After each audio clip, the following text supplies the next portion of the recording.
नमस्ते, आपका हिंदी प्रज्ञा चैनल पर स्वागत है। हम पढ़ रहे हैं आज उत्प्रेक्षा अलंकार। इससे पहले हमने उपमा, रूपक, अनुप्रास, यमक, श्लेष 5 अलंकार देख लिए। आज छठा है उत्प्रेक्षा अलंकार। उत्प्रेक्षा किसे कहते हैं? जहाँ पर उपमेय में उपमान की संभावना व्यक्त की जाए उसे उत्प्रेक्षा अलंकार कहते हैं। उपमेय में उपमान की संभावना व्यक्त की जाए उसे उत्प्रेक्षा अलंकार कहते हैं। ये इसकी साधारण सी परिभाषा है। दूसरे, एक वस्तु में दूसरी वस्तु की या एक दृश्य में दूसरे दृश्य की कल्पना जहां पर की जाए उसे उत्प्रेक्षा अलंकार कहते हैं। जहां एक वस्तु में दूसरी वस्तु की, एक दृश्य में दूसरे दृश्य की कल्पना की जाए, एक वस्तु में दूसरी वस्तु की और एक दृश्य में दूसरे दृश्य की कल्पना की जाए उसे भी उत्प्रेक्षा अलंकार कहते हैं। या साधारण शब्दों में जहां उपमेय में उपमान की संभावना व्यक्त की जाए उसे उपमान अलंकार कहते हैं। देखो, बड़े साधारण शब्दों में आप समझ सकते हैं। जैसे जो हमने उपमा, रूपक और उत्प्रेक्षा 3 अलंकार पढ़े, इन तीनों में आप अंतर जाने क्या होता है। जैसे मुख चंद्रमा के समान सुंदर है, हमने लिखा मुख चंद्रमा के समान सुंदर है, समान सुंदर है। यहाँ इसमें क्या है? उपमा अलंकार है। कौन सा है? उपमा अलंकार है। और दूसरा देखिए, मुख चंद्रमा है, मुख चंद्रमा है, या रूपक अलंकार है। मुख चंद्रमा है में रूपक अलंकार है। और तीसरा हम देखें, मुख मानो चंद्रमा है, मुख मानो चंद्रमा है। तो यहाँ क्या है? उत्प्रेक्षा अलंकार है, यहाँ उत्प्रेक्षा है। तीनों में अंतर समझे। मुख चंद्रमा के समान सुंदर है, हमने जब उपमा अलंकार पढ़ा था तब सम, समान, सदृश आदिवाचक शब्दों का प्रयोग किया था। यहाँ पर तो उपमेय की उपमान से तुलना की गई है, समानता प्रकट की गई है। तो जहाँ पर समानता प्रकट की जाती है वो उपमा अलंकार। जहाँ उपमेय और उपमान दोनों को एक मान लिया जाता है वो रूपक अलंकार। मुख चंद्रमा है, उपमेय और उपमान दोनों को एक बना दिया, तो ये कौन सा है? रूपक अलंकार है। तीसरा, मुख मानो चंद्रमा है, संभावना व्यक्त की गई है यहाँ पर, तो यहाँ उत्प्रेक्षा अलंकार होगा। इन तीनों में ये देखो मामूली सा अंतर है, लेकिन आपको समझ में आएगा तीनों उदाहरण एक जैसे देख करके कि उपमा क्या है, रूपक क्या है, उत्प्रेक्षा क्या है। तीनों में ही उपमेय उपमान का संबंध होता है। संबंध किस तरह से होता है? यहाँ समानता दर्शाई है, यहाँ उपमेय उपमान दोनों को एक कर दिया गया है, और यहाँ संभावना व्यक्त की गई है। तो जहां पर संभावना व्यक्त होती है वहां उत्प्रेक्षा अलंकार होता है। अब देखें, इसमें वाचक शब्दों का प्रयोग होता है। किसमें? उत्प्रेक्षा अलंकार में। उपमा अलंकार में भी वाचक शब्दों का प्रयोग होता था जो मैंने आपको लिखवाए थे। अब इसमें उत्प्रेक्षा अलंकार में कौन कौन से वाचक शब्दों का प्रयोग होगा? जनु, मनु, जानो, मानो, जनहु, मनो। इन वाचक शब्दों का प्रयोग जहां भी होगा वहां उत्प्रेक्षा अलंकार होगा। एक उदाहरण से देखते हैं हम। देखो, सोहत ओढ़े पीत पट, श्याम सलोने गात, मनहु नीलमणि शैल पर, आतप पर्यो प्रभात। जब इसका अर्थ देखते हैं तो सोहत का अर्थ अच्छे लग रहे या सो रहे, ओढ़े यानी कि ओढ़ कर, पीत पट पीले वस्त्र, श्याम अर्थात श्री कृष्ण, सलोने गात अपने सांवले शरीर पर, अपने श्री कृष्ण अपने सांवले शरीर पर पीले वस्त्र ओढ़कर इस तरह से अच्छे लग रहे हैं। मानो, यहाँ पर मनो, यहाँ संभावना व्यक्त की गई है, मनो शब्द यहाँ पर आ गया है। मनो नीलमणि शैल पर, नीले मणियों के पर्वत पर, शैल का अर्थ पर्वत होता है। मानो नीले मणियों के पर्वत पर, आतप पर्यो प्रभात, सवेरे का प्रभात पड़ रहा हो। इस तरह से यहाँ संभावना व्यक्त की गई है। और जहां पर संभावना व्यक्त की जाती है, जहां पर इन वाचक शब्दों का प्रयोग होता है, जनु, मनु, जानो, मानो, जनहु, मनो, वहां पर उत्प्रेक्षा अलंकार होता है। जहां उपमेय में उपमान की संभावना व्यक्त की जाए वहां उत्प्रेक्षा अलंकार होता है। दूसरी बात ये याद रखें, इनमें किन किन वाचक शब्दों का प्रयोग होता है ये आप याद कर ले, वाचक शब्द। और ये उदाहरण कि श्री कृष्ण पीले वस्त्र ओढ़ करके अपने सांवले शरीर पर पीले वस्त्र ओढ़ करके कैसे लग रहे हैं? मानो नीले मणियों के पर्वत पर सुबह का प्रकाश पड़ रहा हो, ऐसे दिखाई देते हैं। ये मैंने आपको तीनों में अंतर स्पष्ट किया है कि उपमा क्या होता है, रूपक क्या, उत्प्रेक्षा क्या, क्योंकि तीनों में उपमेय उपमान का संबंध है, इसलिए मैंने तीनों उदाहरण सहित आपको बताया है। अब उत्प्रेक्षा अलंकार के 3 भेद होते हैं, उन तीनों का हम एक एक बारीकी से अध्ययन करते हैं। उत्प्रेक्षा अलंकार के 3 भेद होते हैं, वस्तुत्प्रेक्षा, हेतुत्प्रेक्षा और फलोत्प्रेक्षा। उत्प्रेक्षा अलंकार के कितने भेद होते हैं? 3, वस्तुत्प्रेक्षा, फलोत्प्रेक्षा और हेतुत्प्रेक्षा। अब वस्तुत्प्रेक्षा कहाँ पर होती है? जहां एक वस्तु में अर्थात उपमेय में, वस्तु का तात्पर्य यहाँ पर उपमेय से है। वस्तु का क्या अर्थ हुआ? उपमेय। जहां एक वस्तु में दूसरी वस्तु की अर्थात उपमान की, एक वस्तु पहली वस्तु क्या हुई? उपमेय, और दूसरी वस्तु क्या हुई? उपमान, अर्थात उपमान की संभावना व्यक्त की जाती है, या जहां एक उपमेय में उपमान की संभावना व्यक्त की जाती है उसे वस्तुत्प्रेक्षा अलंकार कहते हैं। उदाहरण से समझिए, लता भवन्ते प्रकट भे, तेई अवसर दो भाई, निकसे जनु जुग विमल विधु, जलद पटल बिलगाई। एक तो यहाँ पर जो मैंने वाचक शब्द लिखवाया है उसके आधार पर आप इसे बता सकते हैं, क्योंकि जनु शब्द यहाँ पर आ गया है, तो ये उत्प्रेक्षा अलंकार का ही उदाहरण है। अब इसका पहला भेद जो वस्तुत्प्रेक्षा है, ये कैसे है? जहां पर एक वस्तु यानी कि एक वस्तु में दूसरी वस्तु अर्थात उपमान की संभावना व्यक्त की जाती है।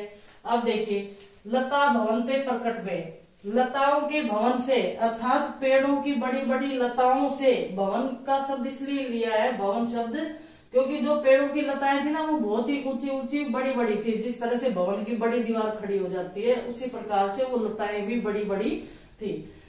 ते प्रकट वे, वहां से प्रकट हो गए यानी कि सामने आ गए। ते ही अवसर दो भाई, ते ही अवसर, उसी अवसर पर दो भाई यानी कि दोनों भाई।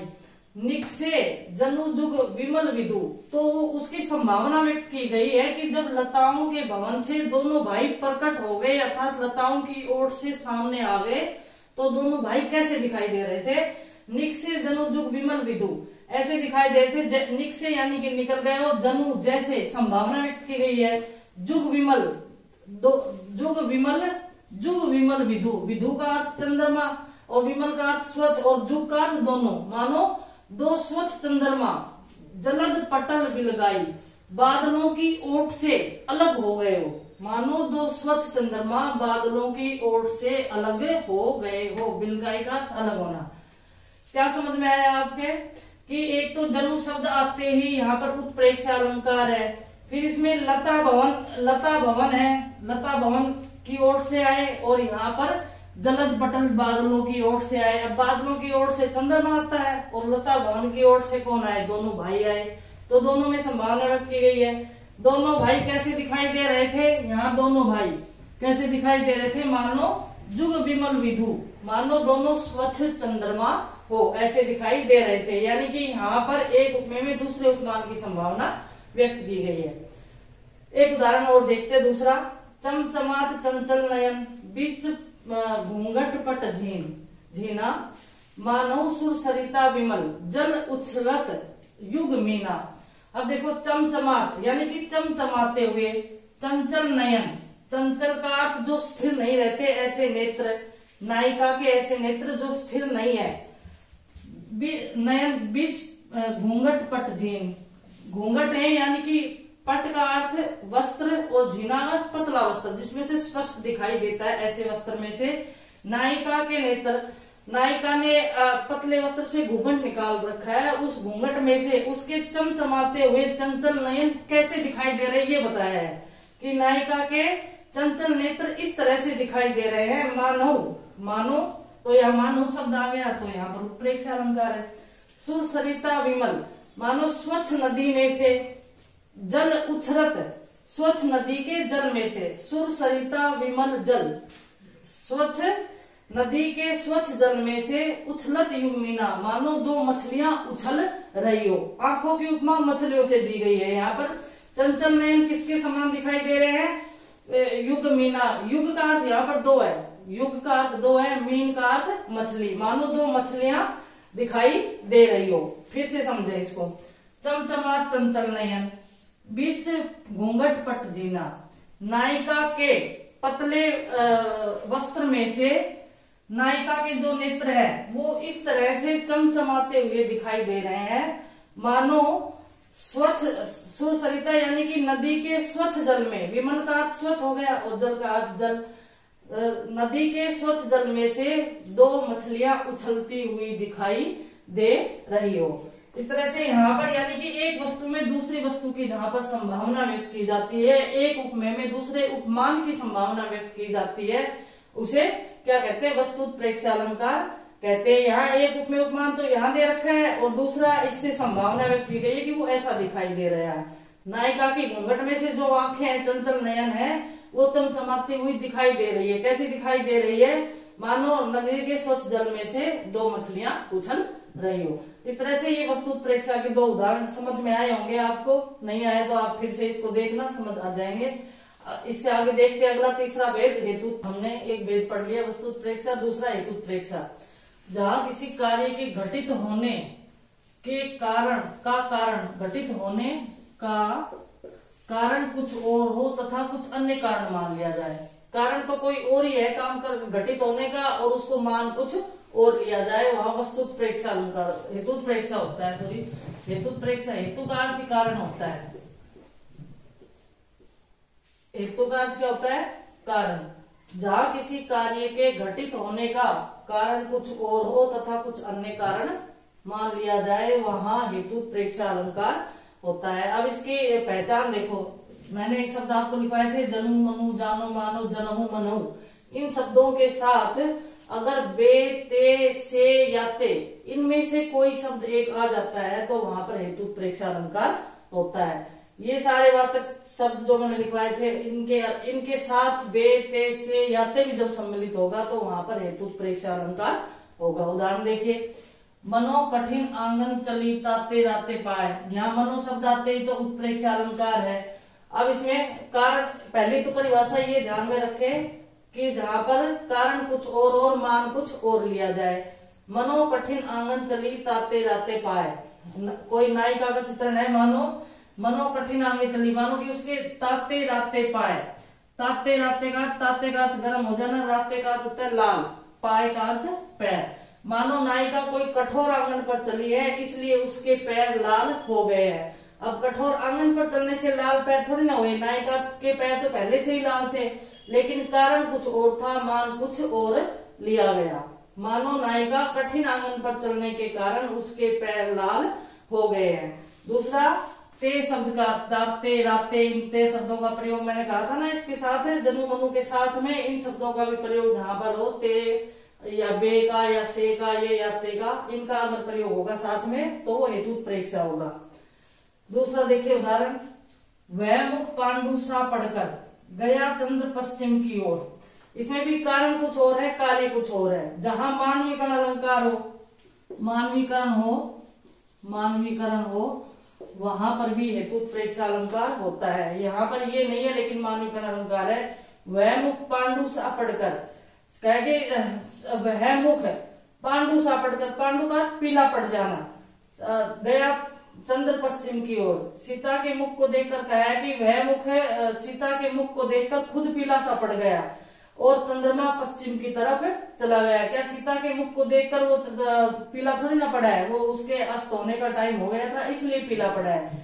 यानी कि वह मुख का तात्पर्य सीता के मुख को देख करके चंद्रमा पांडु सा पड़कर, उसके मुख की सुंदरता को देखकर आप पीला सा पड़ गया और आप पश्चिम की तरफ चला गया, अर्थात छुपने की ओर चला गया। तो यहाँ पर कारण कुछ और है, मान कुछ और लिया गया है। यहाँ पर इसमें किसी भी वाचक शब्द का प्रयोग नहीं है, लेकिन जहां पर मानवीकरण होता है वहां पर भी हेतु उत्प्रेक्षा अलंकार का प्रयोग होता है, इसलिए मैंने आपको ये उदाहरण भी लिखवाया है। आगे देखिए अगला उदाहरण, अरुण भये कोमल चरण भूवि चली बेते मानो। यहाँ तो मानो शब्द आ गया है तो इसमें उत्प्रेक्षा है। फिर अरुण भय यानी कि लाल हो गए, कोमल चरण कोमल पैर, भूमि यानी कि भूमि यानी कि पृथ्वी, चली बेते चलने के कारण, भूमि पर चलने के कारण मानो नायिका के पैर लाल हो गए हैं। यहाँ पर भी कारण कुछ और है, मान कुछ और लिया गया है। भूमि पर चलने के कारण किसी के भी पैर लाल नहीं होते, वैसे ही लाल थे, लेकिन कारण भूमि पर चलने का कारण इसमें मान लिया गया है। और यहाँ पर बे शब्द का भी प्रयोग देखो आया है, बे या ते शब्द का प्रयोग जहां पर आता है साथ में, और मानो शब्द तो यहाँ पर है, इस कारण से भी यहाँ उत्प्रेक्षा अलंकार है। तो हेतु उत्प्रेक्षा का अर्थ होता है कारण, जहां कारण कुछ और हो, मान कुछ और लिया जाए, वहां पर हेतु उत्प्रेक्षा अलंकार होता है। पहचान इसकी ये, जनु मनु जानो मानो जनहु मनहु, के साथ बे, ते, से या ते इनमें से एक का या दो का प्रयोग साथ में हो सकता है। साथ में मानवीकरण अलंकार जहां पर आता है वहां पर भी, लेकिन साथ में ये शर्त होनी चाहिए कि कारण कुछ और हो रहा है, घटित मान कुछ और लिया जाए। ऐसा नहीं, मानवीकरण तो बहुत सारी चीजों में होता है, जैसे कहते हैं ना फूल हंस रहे हैं तो इसमें भी मानवीकरण है, लेकिन ऐसा नहीं है कि वो हेतु उत्प्रेक्षा का उदाहरण है। नहीं, साथ में ये शर्त होनी चाहिए कि उसमें कारण कुछ और माना कुछ और जाए। तो इसमें यही है कि वह मुख पांडु सा पड़कर गया चंद्र पश्चिम की ओर, सीता के मुख को देखकर चंद्रमा पीला पड़ गया और वह पश्चिम की तरफ चला गया। ये कारण नहीं था लेकिन कारण माना गया है, साथ में इसमें मानवीकरण भी है। अरुण भये कोमल चरण भूमि चली बेते मानो, यहाँ पर भी नायिका के पैर वैसे ही लाल थे लेकिन कठोर भूमि पर चलने के कारण नायिका के पैरों को लाल मान लिया गया है। तो यहाँ पर भी हेतु उत्प्रेक्षा। अब देखते हैं उत्प्रेक्षा अलंकार का तीसरा भेद, फलोत्प्रेक्षा। इसमें तीसरा क्या है, फलोत्प्रेक्षा, जहां पर फल का अर्थ क्या होता है, उद्देश्य। फल का अर्थ उद्देश्य ही होता है, फल का अर्थ ही उद्देश्य होता है। जहां एक उद्देश्य में दूसरे उद्देश्य की, फल का अर्थ समझो उद्देश्य, जहां एक फल में दूसरे फल की या एक उद्देश्य में दूसरे उद्देश्य की संभावना व्यक्त की जाती है, वहां पर फलोत्प्रेक्षा अलंकार होता है। अर्थात जो उद्देश्य नहीं हो उसे उद्देश्य मान लिया जाए, जो उद्देश्य नहीं हो उसे उद्देश्य मान लिया जाए, वहां पर फलोत्प्रेक्षा अलंकार होता है। अब इसकी पहचान क्या है, पहचान तो जरूरी याद रखनी है। जनु मनु जानो मानो जनो मनु, ये तो सारों में ही आएगा। अगर इसके भेद नहीं भी आते हैं तो भी उत्प्रेक्षा अलंकार की भी सीधी पहचान है कि ये वाचक शब्द तो आएंगे ही। और इसके साथ में वस्तु उत्प्रेक्षा में तो देखो जनु मनु जानो मानो शब्दों का ही प्रयोग था, और जब हमने हेतु उत्प्रेक्षा पढ़ा तो उसमें दूसरे वाचक शब्दों का प्रयोग था। और यहाँ पर इसमें क्रिया के साथ को के लिए हित और हेतु, और किसके साथ, क्रिया के साथ लगे होंगे शब्द। जनु मनु जानो मानो ये वाचक शब्द तो आएंगे ही, साथ में क्रिया के साथ को के लिए हित और हेतु शब्दों का प्रयोग होगा, वाचक शब्दों का प्रयोग होगा। उदाहरण से देखिए, बढ़त ताड़ को पेड़ है, मनु चुमन को आकाश की है। ताड़ का पेड़ तो इस तरह बढ़ रहा है, मनु तो ये मनु शब्द तो यहाँ पर आ गया, और चुमन को आकाश। अब क्रिया के साथ को शब्द, तो चूमना क्या है, क्रिया है, ये क्रिया शब्द है। चूमना क्या है, क्रिया है, और इसके साथ को भी आ गया है। और जहां पर ये को के लिए हित हेतु शब्द आ जाए वहां पर फलोत्प्रेक्षा अलंकार होता है। अब देखो दूसरा उदाहरण, रोज नहात है निर्धि में शशि, तव मुख समता लहीबे को। रोज नहाता है, अर्थात रोज नहाता है निर्धि यानी कि समुद्र में, शशि का अर्थ चंद्रमा। चंद्रमा रोज ही समुद्र में नहाता है, किसे, तव मुख तुम्हारे मुख की, समता समानता, लहीबे को प्राप्त करने के लिए। लहीबे यानी कि लेना या प्राप्त करना, तो यहाँ ये भी क्रिया है। लहीबे यानी कि ये लेना, लहीबे का अर्थ लेना एक क्रिया होती है। तुम्हारे मुख की समानता प्राप्त करने के लिए रोजाना शशि जो है यानी कि चंद्रमा है, वो रोज किसमें नहाता है, समुद्र में नहाता है। तो यहाँ पर एक उद्देश्य में दूसरे उद्देश्य की संभावना व्यक्त की गई है। फिर से इसको ध्यान से देखें, फलोत्प्रेक्षा अलंकार इसका तीसरा उदाहरण है उत्प्रेक्षा का। इसमें फल का अर्थ ही उद्देश्य होता है, जहाँ एक उद्देश्य में दूसरे उद्देश्य की संभावना व्यक्त की जाए, अर्थात जो उद्देश्य नहीं हो उसे उद्देश्य मान लिया जाए, वहां फलोत्प्रेक्षा अलंकार होता है। ये पहचान आप जरूर याद रखें, पहचान से आपके क्वेश्चन सही होंगे।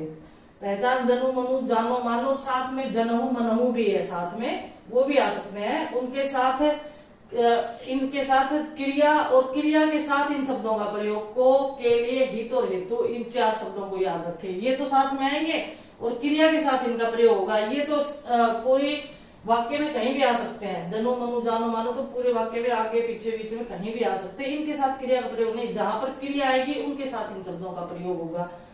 जैसे हमने उदाहरण देखा, ये बढ़त ताड़ को पेड़ है, मनु चुमन को आकाश, कि यह ताड़ का पेड़ इस तरह बढ़ रहा है मानो आकाश को चूमने वाला हो।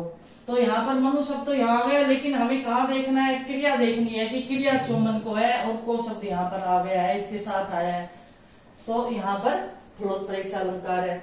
फिर रोज नहात है निर्धि में शशि, तव मुख समता लहीबे को, कि निर्धि में यानी कि समुद्र में चंद्रमा हर रोज ही नहाता है, तब मुख तुम्हारे मुख की समानता प्राप्त करने को। अब यहाँ पर ये संभावना व्यक्त की गई है, इसमें भी संभावना है।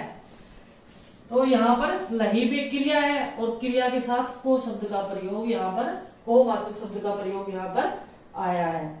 लेकिन इसमें एक उद्देश्य को दूसरा मान लिया गया है, ठीक है ना। उद्देश्य ये नहीं है लेकिन उद्देश्य दूसरा मान लिया गया है और को शब्द का साथ में प्रयोग आया है। तो यहाँ पर फलोत्प्रेक्षा ये होगा, अलंकार होगा। इस प्रकार से हमने आज उत्प्रेक्षा अलंकार देख लिया। अब कंपलसरी हिंदी में जो है ये 6 ही अलंकार है, शायद एक मानविकरण और है, वो मैं कल देख करके और जो भी अलंकार होंगे वो सारे करवाती हूँ। फिर हमने जो विशेष हिंदी में अलंकार है वो शुरू करेंगे। धन्यवाद सभी का।